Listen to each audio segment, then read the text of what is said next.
નમો લોહે સૌહરિહંતાણમ નમો લોહે સૌવેદાણમ નમો લોહે સૌઆયર્યાણમ નમો લોહે સૌજ્યાયાણમ નમો લોહે સૌત્રિકાળવતી શ્રાવણમ ઓમકારમિંદુ સંયુક્ત નિત્યમ જયંતિ યોગિના કામદમ મોક્ષદો છે ઓંકારાય નમો નમઃ મંગલમ ભગવાન મંગલમ ગૌતમોર્મિ મંગલમ કુંકુંડાર્ય વિજેન્દ્રમોષ મંગલમ નમઃ સમયસારાય સ્વાનુભૂત્યા ચકાસ્તે ચિત સ્વભાવાય ભવાય સર્વમાં વિભાવ નિયુત નિરાકાર. અધ્યાત્મ પ્રેમી પંડિત શ્રી દૌલતરામજી કૃત છ ઢાળા અને પૂજ્ય ગુરુદેવ કાંજી સ્વામીના છ ઢાળા ઉપર પ્રવચનો એ સહિત આપણે છ ઢાળાનો સ્વાધ્યાય કરી રહ્યા છીએ. છ ઢાળાના સ્વાધ્યાયમાં ત્રીજી ઢાળમાં એક ગાથા પૂરી કરી છે.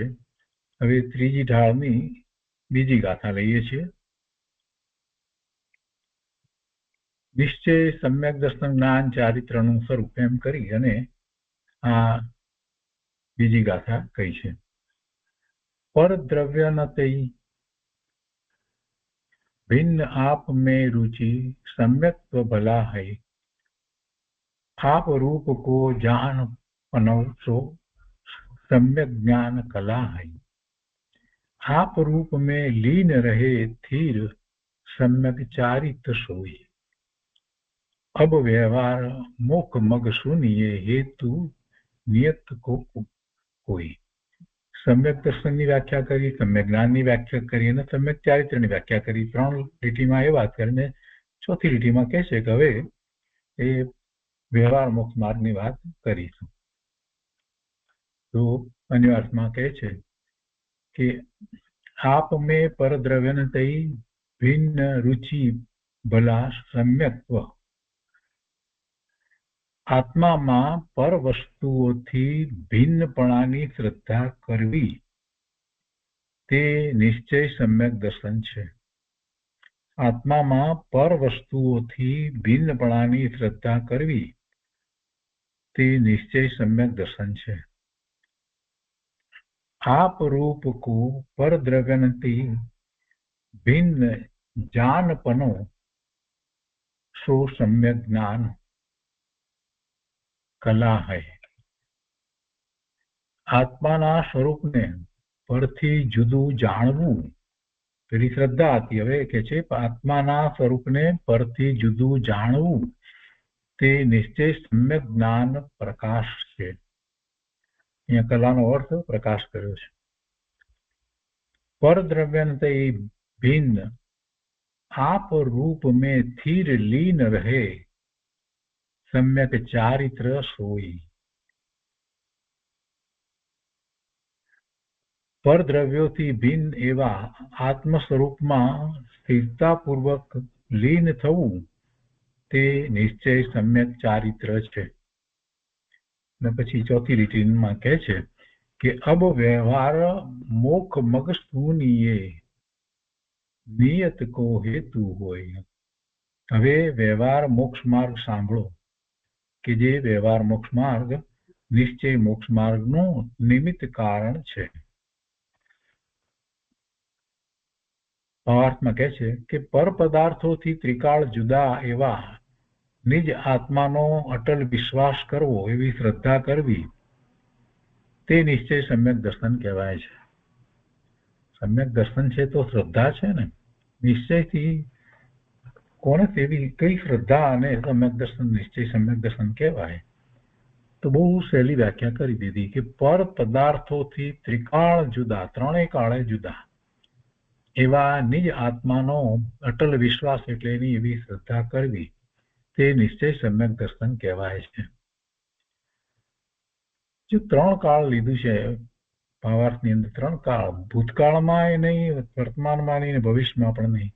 ક્યારેય એ પરદ્રવ્ય સહિત આત્મા હતો જ નહીં. અને આપણે અનાદિના એ જ ભૂલ કરી રહ્યા છીએ કે પરદ્રવ્ય સહિત આત્માને માનીએ એ ખોટી શ્રદ્ધામાં જ અનંત ભવ કર્યા. અહીંયા કહે છે કે આત્માને પર વસ્તુઓથી જુદો જાણવો, જ્ઞાન કરવું તે નિશ્ચય સમ્યક જ્ઞાન કહેવાય છે. આપણે શાસ્ત્ર જ્ઞાનને જ્ઞાન કહીએ, બીજી બધી વાતને જ્ઞાન કહીએ, આ નહીંથી આમ, આ નહીંથી આમ. અહીંયા તો કહે છે કે ભાઈ આત્માને પર વસ્તુઓથી જુદો જાણવું, જ્ઞાન કરવું, તે નિશ્ચય સમ્યક જ્ઞાન છે.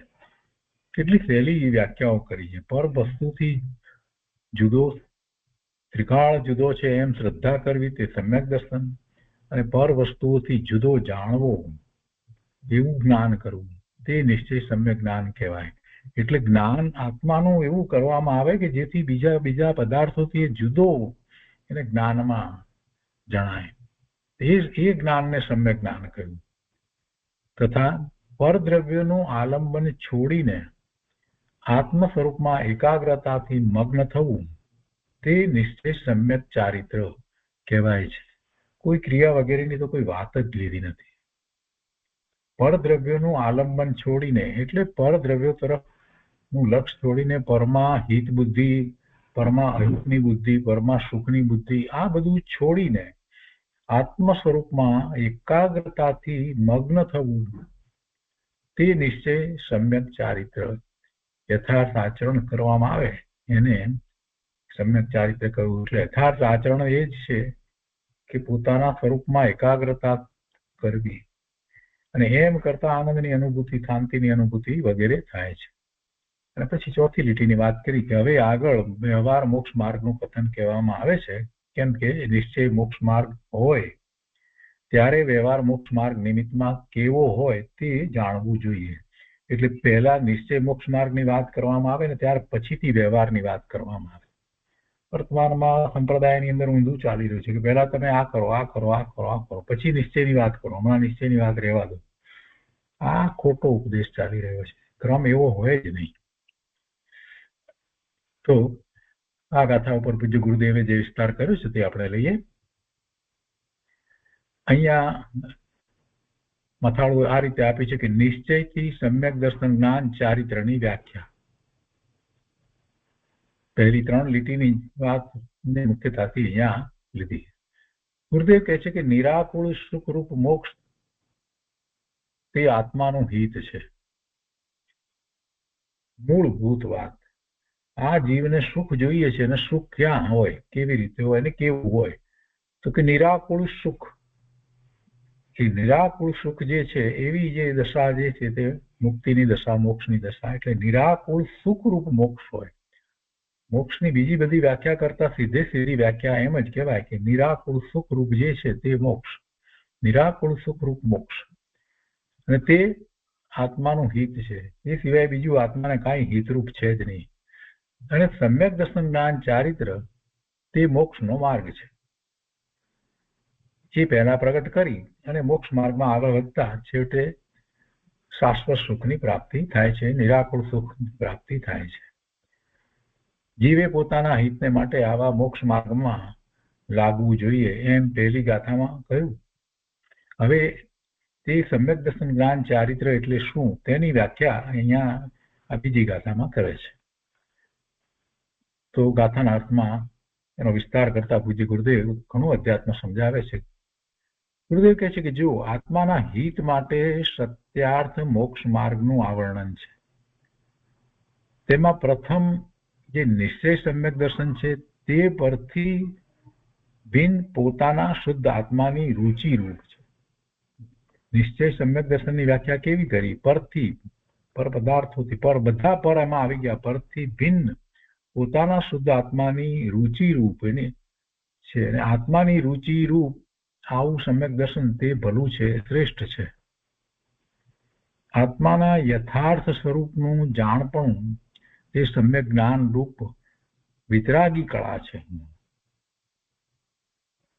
આત્મ સ્વરૂપને જાણનારું જ્ઞાન મોક્ષનું કારણ થાય છે, અને તે પોતે નિરાકુળ આનંદ રૂપ છે. એ જ્ઞાન પણ, સમ્યક જ્ઞાન પણ આનંદ રૂપ છે, નિરાકુળ છે. એ જ અનુભૂતિ છે.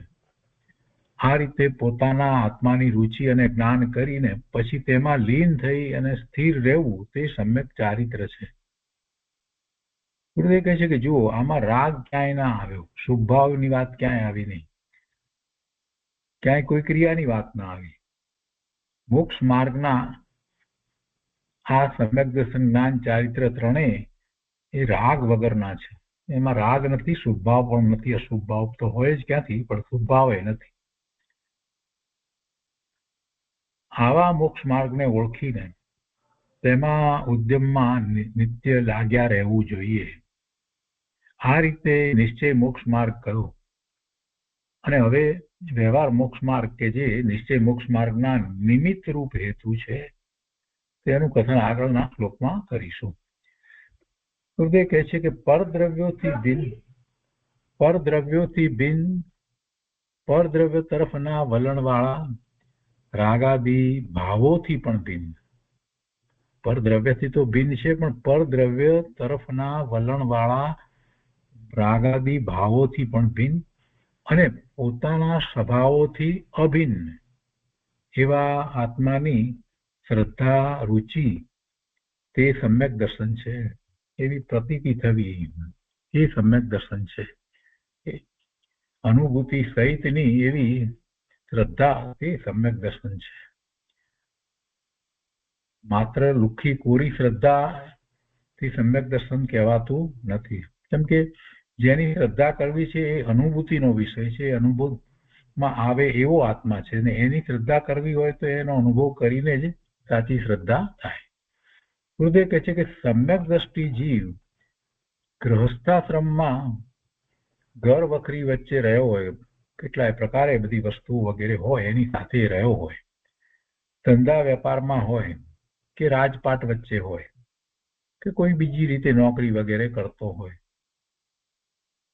શુભાશુભ ભાવ તે પ્રકારના થતા હોય, છતાં સમ્યક દ્રષ્ટિ છે ને, છતાં અંતરની દ્રષ્ટિથી પોતાના આત્માને તે બધાયથી જુદો શુદ્ધ ચૈતન્ય ભાવપણે જ દેખે છે.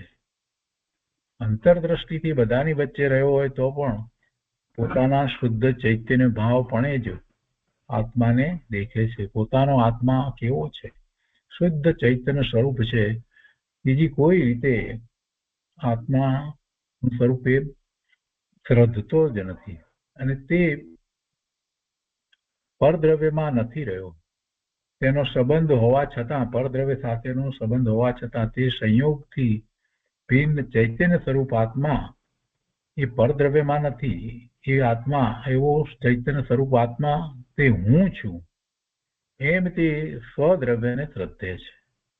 આ સ્વદ્રવ્યની શ્રદ્ધાની વાત છે. એ જ સમ્યક દર્શન છે. પોતાનો આત્મા એની સાચી સમ્યક શ્રદ્ધા, જે બધાથી જુદો ભિન્ન એવું ભેદ જ્ઞાન સહિત જેવો છે તેવો એવા આત્માને અનુભવે, એટલે જેવો છે તેવો એને અનુભવમાં આવ્યો, અને એવી શ્રદ્ધા એ સમ્યક દર્શન છે. આ સમ્યક તો ભલું છે, હિતરૂપ છે, કલ્યાણરૂપ છે. નિશ્ચય સમ્યક દર્શનને ભલું કહ્યું છે. તે જ સત્યાર્થ છે, તે જ યથાર્થ મોક્ષ માર્ગ છે. કહ્યું ને, પરદ્રવ્ય નથી ભિન્ન આપ મેં રુચિ સમ્યક તો ભલા હૈ, એમ કહ્યું. એટલે નિશ્ચય સમ્યક દર્શનનો વિષય એકલું સ્વતત્વ છે. નિશ્ચય સમ્યક દર્શનનો વિષય એકલું સ્વતત્વ છે. અને એવા સ્વતત્વનો બધો વિસ્તાર કરીને સમજાવવામાં આવ્યું છે. અને એ સ્વતત્વ કેવું છે એ સમજાયું, અને પછી એ સ્વતત્વની અનુભૂતિ કેવી રીતે થાય એ પણ સમજાયું. અને એનો જ આ બધો વિસ્તાર છે. આચાર્ય ભગવાને આપણને આ શાસ્ત્રો દ્વારા આપ્યું છે શું? મોક્ષનો માર્ગ બતાવ્યો છે. બધી રીતે, અનેક રીતે વસ્તુ સ્વરૂપને સમજાવી છે. કે નિશ્ચય સમ્યક દર્શનનો વિષય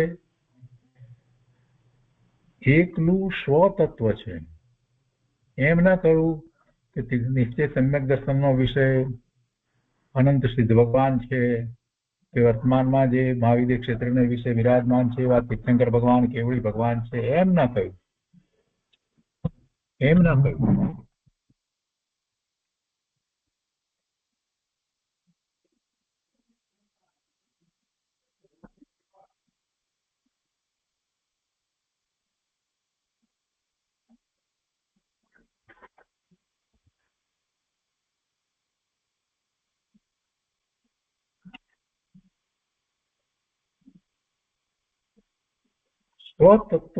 સ્વતત્વની અનુભૂતિ સહિતની શ્રદ્ધા એને સમ્યક દર્શન કહ્યું.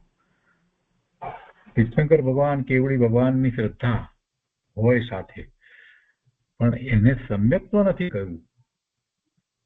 એને સમ્યક્ત્વ નથી કહ્યું. સાચા દેવગુરુ શાસ્ત્રની શ્રદ્ધા સાચે હોય, પણ એને નિશ્ચયથી સમ્યક દર્શન નથી કહ્યું. એને વ્યવહાર સમ્યક દર્શનમાં મૂક્યું છે. અને આ જ વાત સમજવાની છે. અહીંયા કે છે આ સમ્યક તો ભલું છે, હિતરૂપ છે, કલ્યાણરૂપ છે. નિશ્ચય સમ્યક દર્શનને ભલું કહ્યું છે તે જ સત્યાર્થ છે, તે જ યથાર્થ મોક્ષ માર્ગ છે. ચૈતન્ય સ્વરૂપ આત્મા હું છું એમ એ સ્વદ્રવ્યની શ્રદ્ધા કરે છે તો એ ભલું છે. એવી શ્રદ્ધા કરવી એ હિતરૂપ છે, એ જ કલ્યાણરૂપ છે. જેને નિશ્ચય સમ્યક દર્શન કહ્યું તે એ જ સત્યાર્થ છે અને તે જ યથાર્થ મોક્ષ માર્ગ છે. અને પરદ્રવ્યનતૈ ભિન્ન આપ મેં રુચિ સમ્યક ભલા હૈ એમ કહ્યું એટલે કે નિશ્ચય સમ્યક દર્શનનો વિષય એકલું સ્વતત્વ છે. એકલું સ્વતત્વ છે. પરથી ભિન્ન પોતાના સ્વતત્વને લક્ષમાં લેતા રાગથી પણ જુદો અનુભવ થાય છે. આવા અનુભવપૂર્વક આત્માની શ્રદ્ધા તે સાચું સમ્યક દર્શન છે. આમાં એકલા સ્વતત્વની દ્રષ્ટિ છે. સ્વતત્વની દ્રષ્ટિ છે.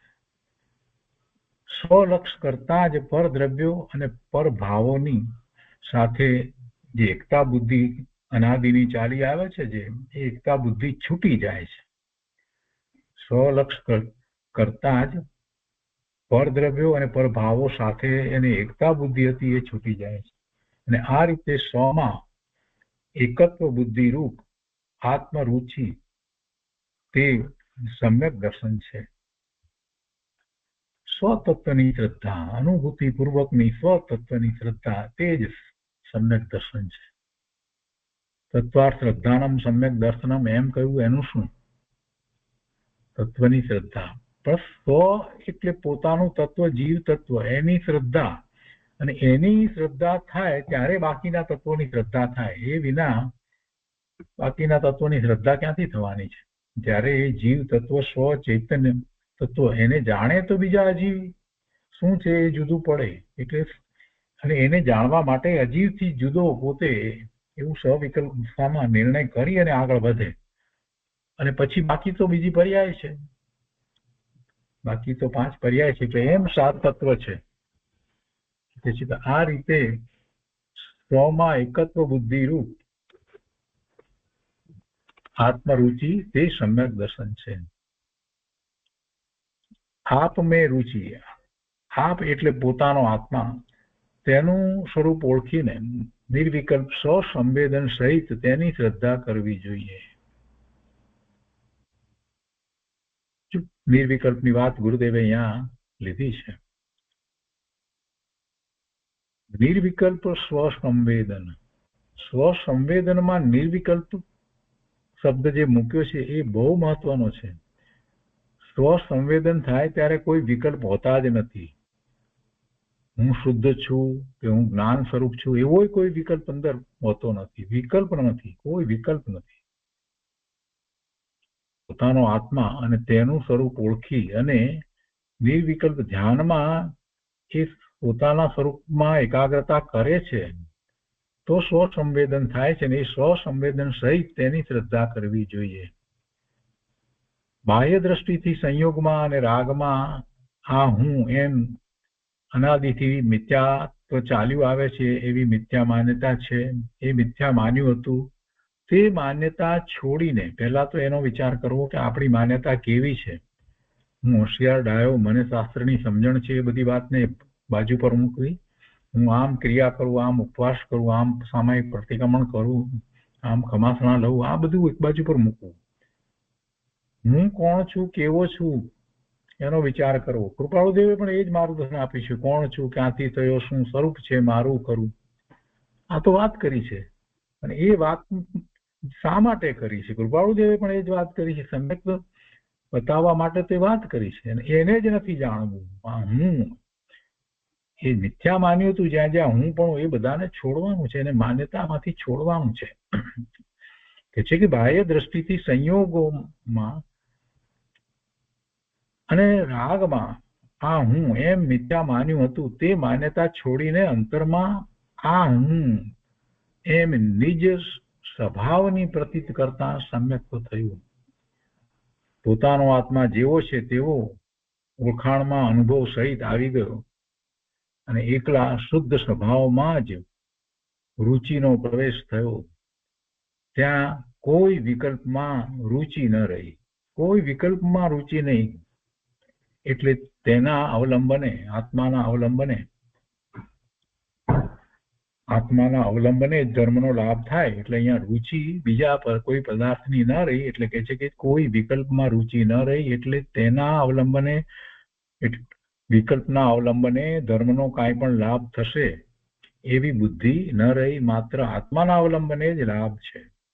વળી ભેદ જ્ઞાનની વાત કરે છે. ગુરુદેવ કહે છે કે પરથી જુદો અને વિકલ્પથી જુદો થઈને, પરથી તો જુદો છે જ પણ વિકલ્પથી જુદો થઈને, કેમ કે નિર્વિકલ્પ ધ્યાનમાં અનુભૂતિ કહી છે ને, તો પછી એ વખતે વિકલ્પ ક્યાં ખપે? પોસાતા જ નથી વિકલ્પો. સ્વાનુભૂતિને વિકલ્પ પોસાતા નથી. પરથી જુદો અને વિકલ્પથી જુદો થઈ અને શુદ્ધ આત્મા રૂપે જ પરિણમ્યો. આવું સમ્યક પરિણમન તે ભલું છે, તે શુદ્ધ છે, તે ઉપકારી છે, તે નિશ્ચય મોક્ષ માર્ગનું અંગ છે. મોક્ષને સાધવાની તે કળા છે. રુચિ સમ્યક તો ભલા હૈ એમ કહ્યું ને, અને સમ્યક જ્ઞાન કલા હૈ એ પણ કહ્યું. આત્માની રુચિ અને આત્માનું જ્ઞાન તે મોક્ષને સાધવાની ઉત્તમ કળા છે. પરનું જાણપણું કે શાસ્ત્ર તરફનું જાણપણું તે નહીં તો શું કરવું? શાસ્ત્ર વાંચવા જ નહીં એમ કહેવાનો અર્થ નથી, પણ એમાં ને એમાં જ રોકાઈ અને એમ માની લેવું કે મને સમ્યક જ્ઞાન છે કે મને સમ્યક દર્શન છે, તો એ વાત બરાબર નથી. એ જાણપણું એ માહિતી છે. શાસ્ત્રનું જ્ઞાન આપણે જે કરીએ છીએ એ માહિતી છે, અને માહિતી એકત્ર કરવી પડે. આપણે ક્યાંક કોઈક જગ્યાએ ફરવા જવું હોય તો એ જગ્યા વિશેની માહિતી ભેગી કરીએ છીએ કે ક્યાં કેવી રીતે હોટલ વગેરે મળશે, કેવી રીતે રેન્ટલ કાર મળશે, શું મળશે, શું જોવા લાયક છે, બધી માહિતી એકત્ર કરીએ છીએ. તો એથી કરીને એ જગ્યાએ આપણે જોઈ લીધી એવો તો અર્થ થતો નથી.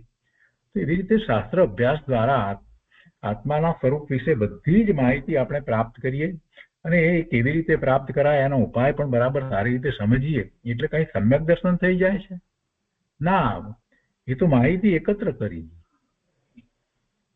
અને આ જ વાતને સમજવાની છે કે આટલા વર્ષો સુધી અભ્યાસ કર્યા કરી પણ હજી પ્રયોગ ન કરીએ, જે કહેવાયું છે એને સમજ્યા છીએ તો પછી એ પ્રમાણે કેમ આચરણમાં થતું નથી?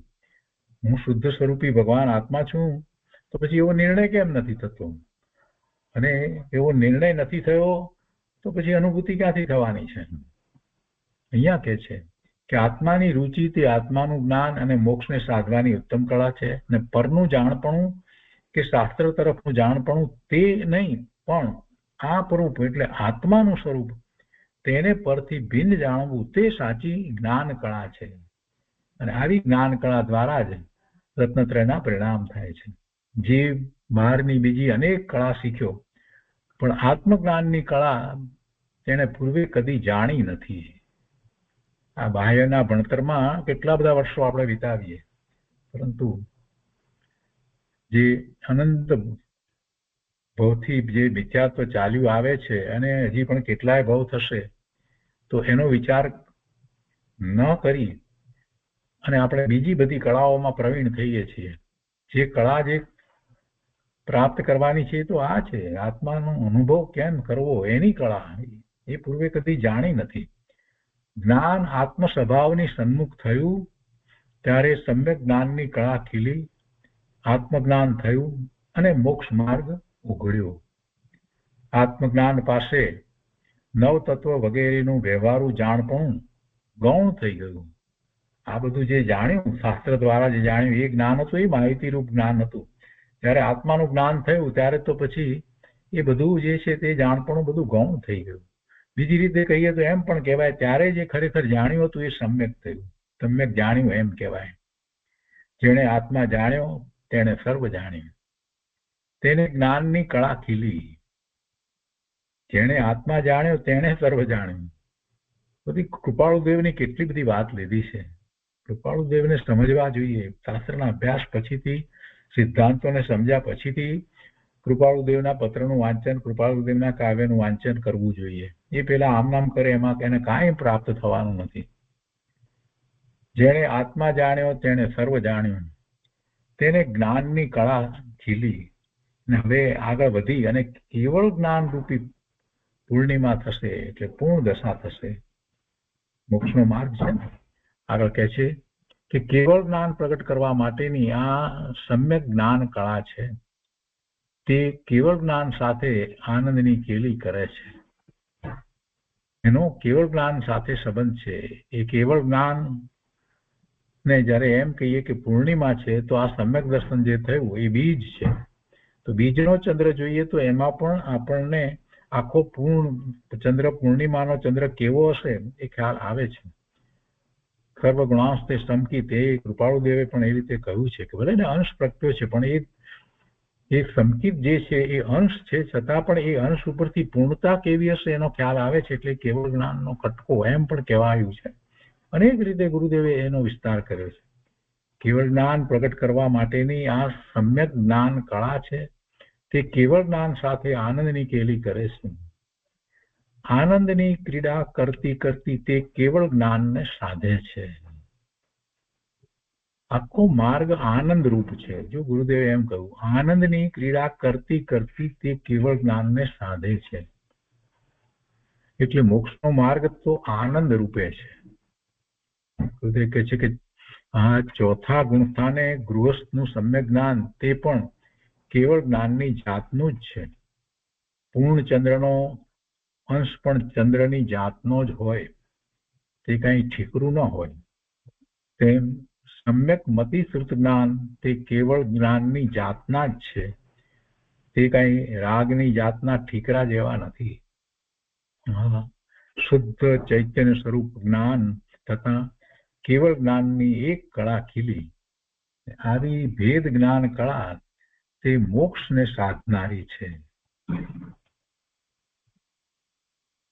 परद्रव्य न तई भिन्न आप में रुचि सम्यक तो भला है, आप रूप को जान पनोसो सम्यक ज्ञान कला है. એની આ વાત કરી અને કહે છે હવે આગળ કે હે જીવ, મોક્ષ સુખને માટે તું આવા સમ્યક દર્શન, સમ્યક જ્ઞાન, સમ્યક ચારિત્ર રૂપ મોક્ષ માર્ગમાં ઉદ્યમી થા.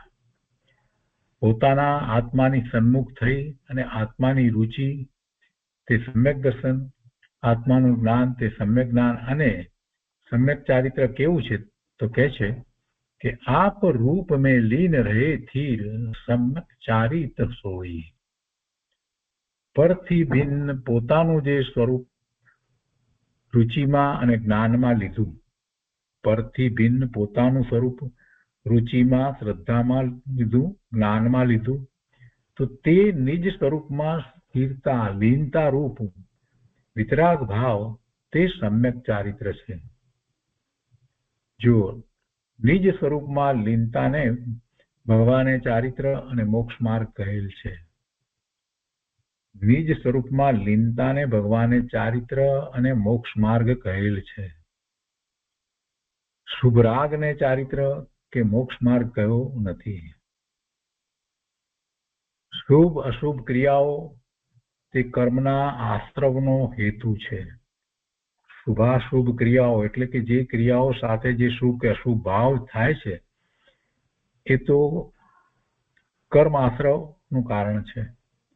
કર્મના આશ્રવના હેતુરૂપ તે ક્રિયાથી નિવૃત્તિ, પૂર્ણપણે નિવૃત્તિ અને શુદ્ધ જ્ઞાન સ્વરૂપમાં પ્રવૃત્તિ તે મોક્ષ માર્ગનું ચારિત્ર છે. આવા સમ્યક ચારિત્રમાં સદા લાગવાનું કહે છે, એમાં જ લાગી રહેવાનું કહે છે. અરે સાચું ચારિત્ર શું છે તેની પણ ઘણા જીવોને ખબર નથી. સાચા શ્રદ્ધા જ્ઞાન ચારિત્રનું સ્વરૂપ અહીં ટૂંકમાં ઓળખાવ્યું છે. મોક્ષ માર્ગરૂપ સમ્યક દર્શન જ્ઞાન ચારિત્ર એ ત્રણેય ભાવો આત્મામાં સમાય છે. કોઈ રાગમાં કે શરીરની ક્રિયામાં તે નથી. આત્મામાં સમાય છે એટલે કે આત્માના લક્ષ્ય જ હોય છે, એ સિવાય બીજી રીતે હોતા નથી. સહજ એક જ્ઞાયક ભાવ કે જે શુભાશુભ રાગાદી પરભાવો રૂપે કદી થયો નથી. સાથે ને સાથે કેટલા બધા સિદ્ધાંત આપણને સમજાવતા જાય છે. સહજ એક જ્ઞાયક ભાવ કે જે શુભાશુભ રાગાદી પરભાવો રૂપે કદી થયો નથી. આ જ્ઞાયક ભાવ એ જ આત્મા છે, એ જ પરિણામિક ભાવ છે. એ ક્યારેય શુભાશુભ રાગાદી પરભાવો રૂપે થયો નથી, તો એવો ને એવો જ છે. એ એવો શુદ્ધ આત્મા, તેની અંતરંગ અનુભૂતિમાં આ હું એવી નિર્વિકલ્પ પ્રતીતિ તે સમ્યક દર્શન છે. આત્મા આવો છે એમ તેને બરાબર જાણીને તેનું શ્રદ્ધાન થાય છે. સમ્યક જ્ઞાન, સમ્યક દર્શન અને સમ્યક અનુભૂતિ ત્રણેય એક સાથે થાય છે. જે વસ્તુને જાણી જ ન હોય તેની શ્રદ્ધા કેવી રીતે કરે? વસ્તુને જાણ્યા વગરની શ્રદ્ધા એ તો સસલાના શિંગડાની શ્રદ્ધા કરવા જેવી મિથ્યા શ્રદ્ધા છે. શ્રદ્ધા કોની? કે જે વસ્તુ સત હોય, હયાત હોય તેની. સત એવો જે જ્ઞાયક સ્વભાવ, સત એવો જ્ઞાયક સ્વભાવ તો અનાદિનો છે, એનો ક્યારેય નાશ થતો નથી. જ્ઞાયક સ્વભાવ જીવ ગમે તે પર્યાયમાં જાય તો પણ એનો કઈ નાશ થતો નથી. એટલે સત એવો જે જ્ઞાયક સ્વભાવ તેને દ્રષ્ટિમાં અને જ્ઞાનમાં લીધો ત્યારે સમ્યક દર્શન અને સમ્યક જ્ઞાન થયું. તેની સાથે આનંદનો અનુભવ પણ છે. ને આવા આનંદ સ્વરૂપ આત્માનું જ્ઞાન તે સાચું જ્ઞાન છે, તે શુદ્ધ જ્ઞાનની કળા છે, તે મોક્ષને સાધનારી વિતરાગી વિદ્યા છે. સમ્યક જ્ઞાન છે તે મોક્ષને સાધનારી વિતરાગી વિદ્યા છે. મોક્ષની પ્રાપ્તિ માટેનું આ બીજ જ્ઞાન છે. આ બીજ જ્ઞાન છે. જ્ઞાનની બીજ ઉગી તે વધીને પૂનમ થશે. એટલે કેવા જ્ઞાન થશે? બહારના અપ્રયોજનભૂત પદાર્થોનું જાણપણું કરે એમાં કઈ આત્માનું હિત નથી. તે બાહ્ય જ્ઞાન વડે કઈ મોક્ષ સધાતો નથી. એ બાહ્ય જ્ઞાન વડે મોક્ષ સધાતો નથી. અરે એકલા પરલક્ષે શાસ્ત્રનું જાણપણું તે પણ મોક્ષને સાધી શકાતું નથી. તેનાથી પણ મોક્ષ સાધી શકાતો નથી. જે જ્ઞાન આત્માના મોક્ષનું સાધન ન થાય, જે આનંદનો અનુભવ ન આપે, તેને જ્ઞાન કોણ કહે? ગુરુદેવે તો બહુ ઊંચી વાત કરી દીધી. જે જ્ઞાન આત્માના મોક્ષનું કારણ ન થાય, સાધન ન થાય, અને જે આનંદનો અનુભવ ન આપે તેને જ્ઞાન કોણ કહે? એટલે જે શાસ્ત્રના જ્ઞાન છે એને માટે કહે છે કે એ મોક્ષનું કારણ નથી.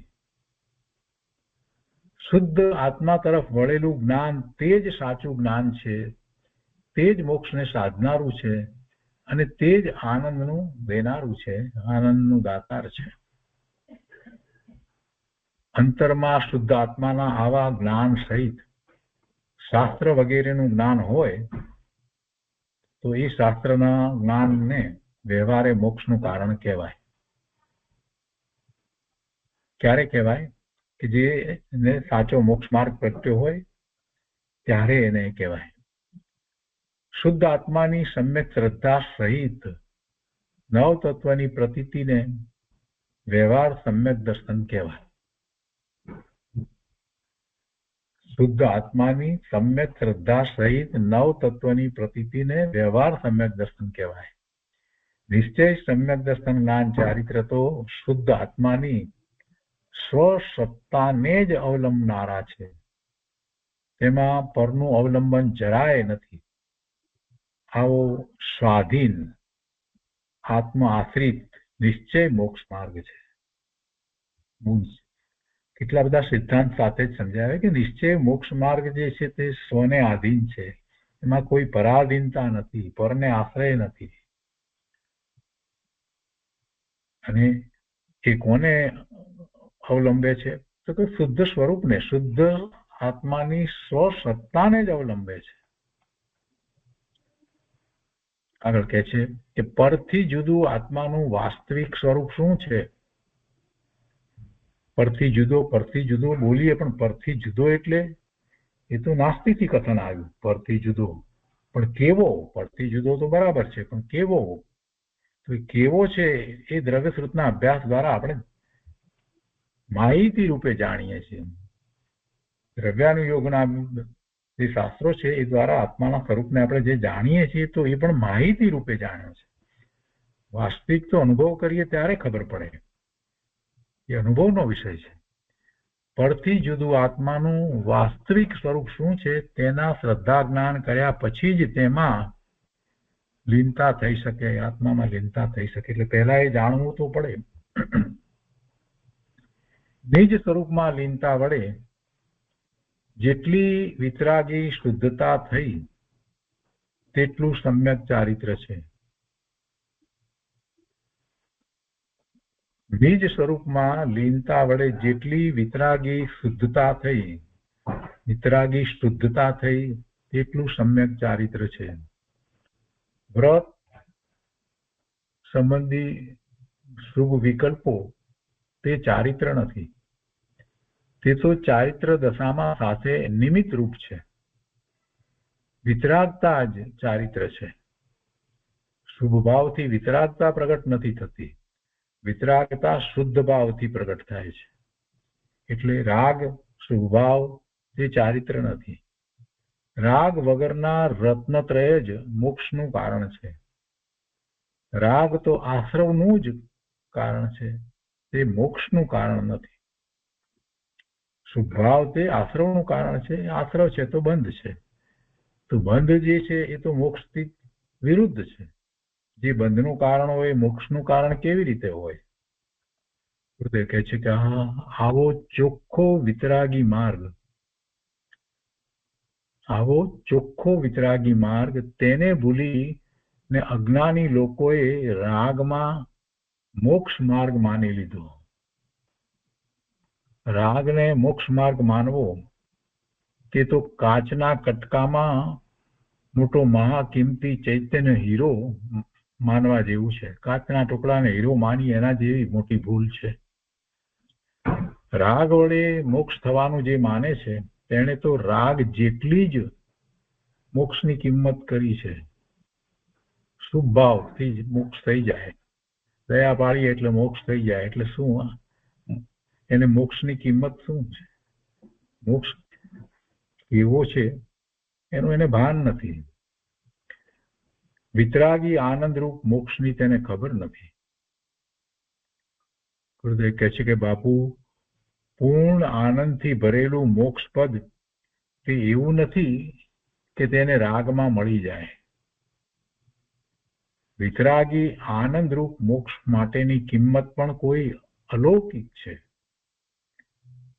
અખંડ ચૈતન્ય સ્વભાવને સ્વીકારીને તેના શ્રદ્ધા જ્ઞાન ચારિત્ર રૂપ વિતરાગ ભાવ વડે જ મોક્ષ સદાય છે. વિતરાગતા પ્રગટ નથી થઈ તો મોક્ષ માર્ગમાં નથી. અને એનાથી જુદું બીજું કોઈ સાધન નથી. આગળ કહે છે જ્ઞાન આનંદના અનંત કિરણોથી ચમકતો ચૈતન્ય હિરલો. જ્ઞાન આનંદના અનંત કિરણોથી ચમકતો ચૈતન્ય હિરલો એટલે અનંત ગુણો નો સમૂહ એવો આ ભગવાન આત્મા. તે તો વિતરાગતાનો પુંજ છે. એમાં ક્યાં રાગ છે? તો વિતરાગતાનો જ પુંજ છે. તેમાં લીનતા રૂપ વિતરાગતા એ જ ચારિત્ર છે. આવા ચારિત્રને ભગવાને પરમ ધર્મ કહ્યો છે. એને બદલે જે અને રાગ આદિ વ્યવહાર ભાવોમાં લીન થઈને તેને ચારિત્ર ધર્મ સમજી લે તે તો મિથ્યા દ્રષ્ટિ છે. તેને તો વ્યવહાર ચારિત્ર પણ હોતું નથી. કહ્યું છે ને કે લીન ભયો વ્યવહાર મેં મુક્તિ કહાં સે હોય. વ્યવહારમાં જ લીન થઈ ગયો એને મુક્તિ ક્યાંથી થાય? ગુરુદેવ કહે છે કે પહેલા ચારિત્ર અને પછી સમ્યક દર્શન એમ જે માને છે તેને તો સમ્યક દર્શનની કે ચારિત્ર્યની એકેની ખબર નથી. ચારિત્ર લઈ લે ને, રિક્ષા લઈ લે, કાંઈ પણ છે નહીં ખબર ને એમ, એવું ચારિત્ર. એટલે કહે છે કે પહેલા ચારિત્ર અને પછી સમ્યક દર્શન એમ જે માને છે તેને તો સમ્યક દર્શનની કે ચારિત્રની એકેયની ખબર નથી. ભાઈ, શ્રદ્ધા વગર ચારિત્ર કેવું? આત્માને જાણ્યા વગર તું લીન શેમાં થઈશ? કેમ કે ચારિત્ર તો આત્મામાં લીનતાને કહ્યું છે. આત્માની અનુભૂતિ થઈ છે, સમ્યક દર્શન થયું છે, તો એમ વધારે સ્વરૂપમાં લીનતાનો પુરુષાર્થ થશે અને એ સાચું ચારિત્ર થશે. ચારિત્રનું મૂળ કારણ તો એટલા માટે જ એ સમ્યક દર્શન, સમ્યક જ્ઞાન છે. તેને બદલે શુભરાગને જ તે ચારિત્ર માની લીધું.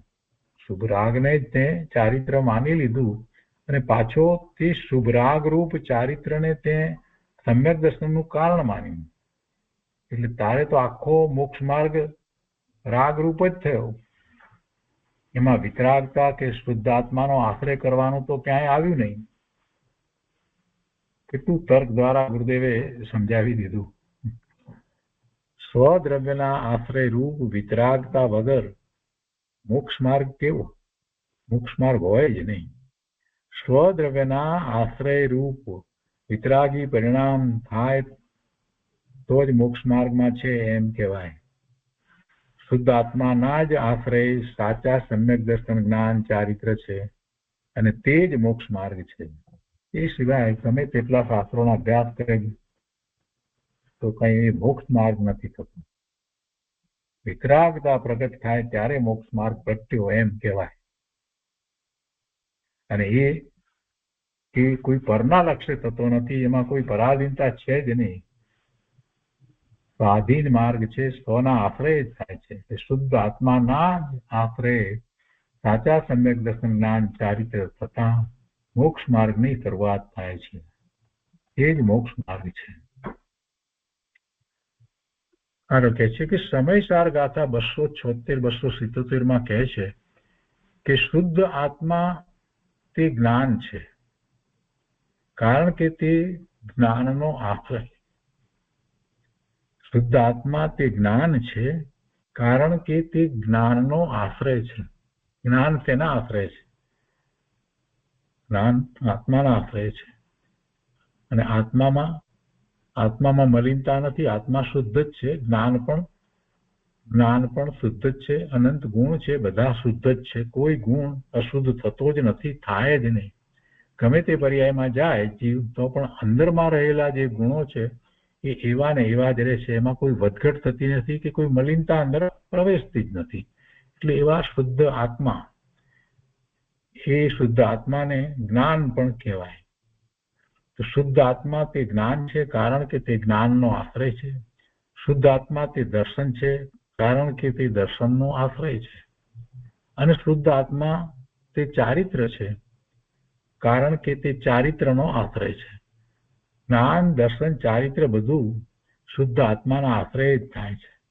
અને આ પ્રમાણે નિશ્ચય છે.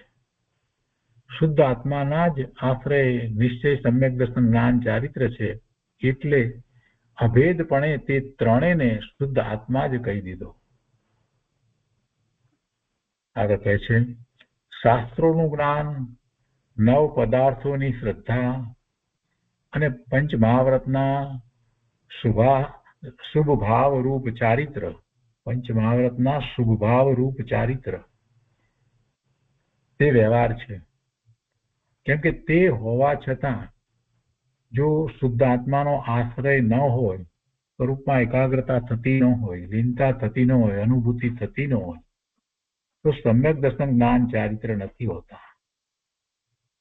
માટે પર આશ્રિત એવો વ્યવહાર તે મોક્ષ માર્ગમાં નિષિદ્ધ છે અને સ્વ આશ્રિત એવો જે નિશ્ચય તે જ મોક્ષ માર્ગમાં ઉપાદેય છે. એ સિદ્ધાંત છે.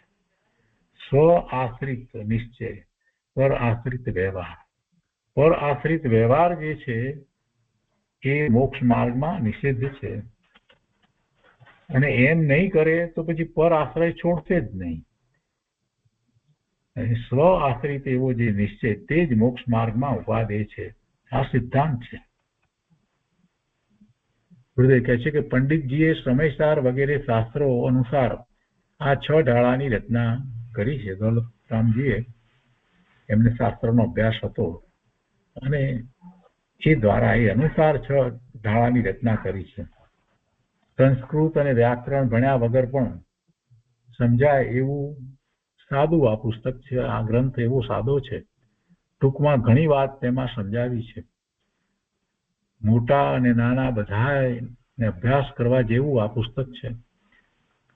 આ બીજી ગાથામાં નિશ્ચય રત્નત્રયનું કથન કર્યું અને હવે ત્રીજી ગાથાથી વ્યવહાર સમ્યક દર્શનનું તથા તેના વિષય રૂપ જીવ અજીવ આદિ 7 તત્વોનું વર્ણન કરશે. એ પછીથી આગળ આવશે. ગુરુદેવ કહે છે, જુઓ, પહેલા નિશ્ચય મોક્ષ માર્ગ બતાવીને પછી કહ્યું કે હવે વ્યવહાર સાંભળો. જ્યાં નિશ્ચય હોય ત્યાં વ્યવહાર કેવો હોય છે તેનું જ્ઞાન કરાવે છે. એટલે એ પછી લીધું છે. નિશ્ચયની વાત પહેલા લઈ અને પછી કહ્યું છે. જેને નિશ્ચયની ખબર નથી તેને વ્યવહાર કેવો? વ્યવહારને નિયતનો હેતુ કયો, પણ તે કયો વ્યવહાર અથવા તો નિશ્ચયનો હેતુ કયો? વ્યવહારને નિશ્ચયનો હેતુ કયો, પણ તે કયો વ્યવહાર કે જે નિશ્ચયની સાથે હોય તે વ્યવહાર. જ્યાં નિશ્ચય હોય ત્યાં આવો વ્યવહાર હોય તેને વ્યવહારે હેતુ કહેવાય છે. વ્યવહારે હેતુ કહેવાય. નિશ્ચય ન હોય અને એકલો વ્યવહાર હોય તો તેને હેતુ કહેવામાં આવતો નથી. એને તો વ્યવહાર એવું નામ પણ અપાતું નથી. એટલે વ્યવહારને હેતુપણું કહ્યું તે ધર્માસ્તિકાયવત જાણવું. ધર્માસ્તિકાયવત એટલે શું? કે ધર્માસ્તિકાય કાંઈ ગતિ કરાવતું નથી, પણ જીવ અને પૂતગલને ગતિ કરવી છે તો ધર્માસ્તિકાય છે એને નિમિત્ત કહેવામાં આવે. ગતિ કરે છે એટલે ધર્માસ્તિકાય એને નિમિત્ત કહેવામાં આવે. જેમ ધર્માસ્તિકાય ગતિમાં હેતુ છે, પણ કોને? કે જે સ્વયં ગતિ કરે તેને. એ કાંઈ ગતિ કરાવે નહીં, કઈ ધક્કો મારતું નથી.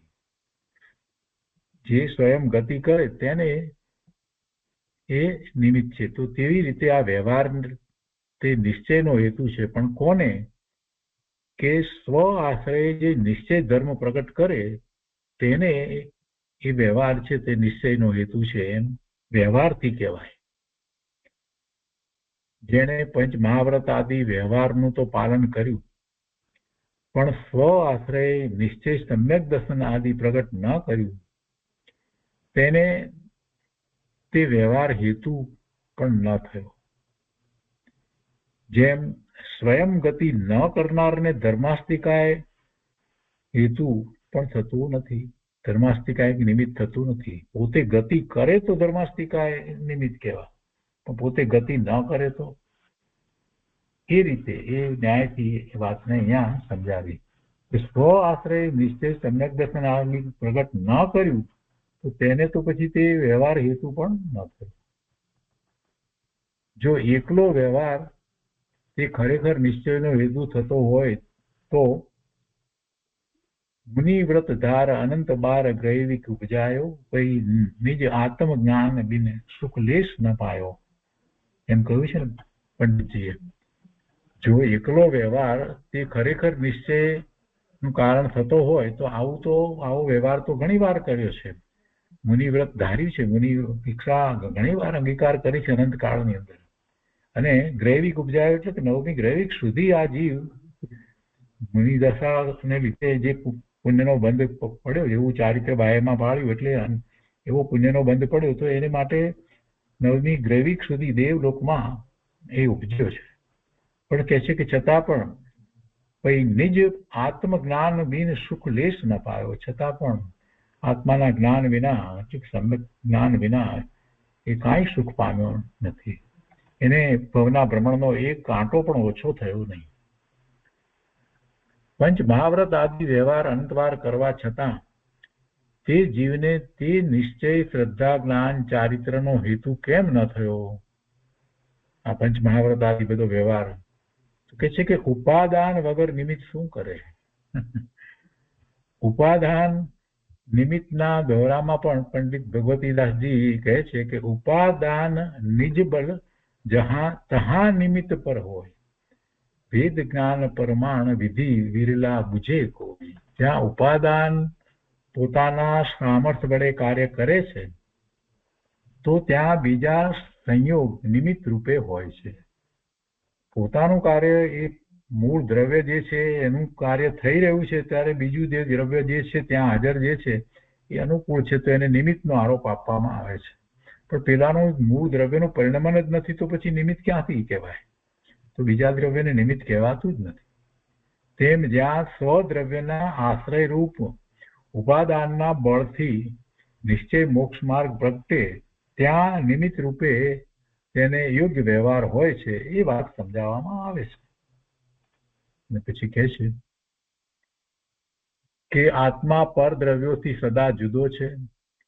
પોતાના આવા આત્માનો અટલ વિશ્વાસ તે સમ્યક દર્શન છે. અટલ એટલે કે જે કદી ટળે નહીં તેવો અટલ. આત્માથી કદી જુદો પડે નહીં. સિદ્ધ દશામાંય આત્મા સાથે સદાય રહે તે નિશ્ચય સમ્યક દર્શન છે. વ્યવહાર સમ્યક દર્શન તો વિકલ્પ રૂપ છે. ભગવાનને કાંઈ વિકલ્પ હોતા નથી. પરને આશ્રિત છે. વ્યવહાર તો પર આશ્રિત છે. તે કાંઈ સિદ્ધ દશામાં રહેતું નથી. તે આત્મા રૂપ નથી પણ વિકલ્પ રૂપ છે. એટલે વિતરાગ દશા થતા તે વિકલ્પ છૂટી જાય છે. નિશ્ચય સમ્યક દર્શન તો આત્મા રૂપ છે. તે સ્થિતમાં સદા કાળ રહે છે. બહુ સરસ રીતે કેટલા બધા સિદ્ધાંતની વાત ગુરુદેવે સમજાવી દીધી. અને હવે આગળ કહે છે કે એ જ રીતે નિશ્ચય સમ્યક જ્ઞાનને તથા નિશ્ચય સમ્યક ચારિત્રને પણ આત્મા રૂપ જાણવા. વિકલ્પથી તે ભિન્ન છે. વિકલ્પ રૂપ વ્યવહાર ભાવોથી આત્મા ભિન્ન હોવા છતાં તેની સાથે આત્માને એકમેક માનવો તે અજ્ઞાની જીવોનો મિથ્યા પ્રતિભાસ છે. વિકલ્પ સાથે આત્માને એકરૂપ માનવું. આત્મા વિકલ્પ સાથે એકરૂપ હોતો નથી. આત્માને એની સાથે એકરૂપ માનવો તે અજ્ઞાની જીવોનો મિથ્યા પ્રતિભાસ છે. અને તેનું ફળ સંસાર છે. સર્વે પરભાવોથી ભિન્ન આત્માને દેખવો, જાણવો, અનુભવવો તે મોક્ષનો માર્ગ છે. ભવ્ય જીવોએ આવા મોક્ષ માર્ગને સદા સેવવો જોઈએ. શુભ રાગના કાળે શુભ ભાવ તો આવે પણ શુભ રાગના કાળે ધર્મી જ્ઞાની સમ્યક દ્રષ્ટિ તો તે રાગને મોક્ષ માર્ગ તરીકે નથી સેવતા. પણ તે વખતે સ્વભાવના આશ્રય રત્નત્રયની જેટલી શુદ્ધિ થઈ છે એટલી જેટલી વિતરાગતા પ્રગતિ છે તેને જ મોક્ષ માર્ગ તરીકે સેવે છે, માને છે, શ્રદ્ધે છે. આ રીતે સાચા સમ્યક દર્શન જ્ઞાન ચારિત્ર તે મોક્ષ માર્ગ છે. સાચા એટલે નિશ્ચય. જો સત્યારથ રૂપ સો નિશ્ચય એમ કહ્યું ને એટલે કે છે કે સાચા એટલે નિશ્ચય. અને તે નિશ્ચયને અનુકૂળ ભૂમિકા મુજબ વ્યવહાર હોય છે. તેમાંથી નિશ્ચય સમ્યક દર્શનની સાથેનો વ્યવહાર કેવો હોય તેનું વર્ણન હવેની ગાથામાં કરશે. હવે આગળની ગાથામાં એ વર્ણન આવશે. તો એ રીતે આ ગાથા અહીંયા પૂરી થાય છે. બીજી ગાથા ત્રીજી ઢાળની બીજી ગાથાનું વર્ણન પૂરું થયું. આજનો સ્વાધ્યાય આપણે અહીંયા સુધી રાખીએ છીએ.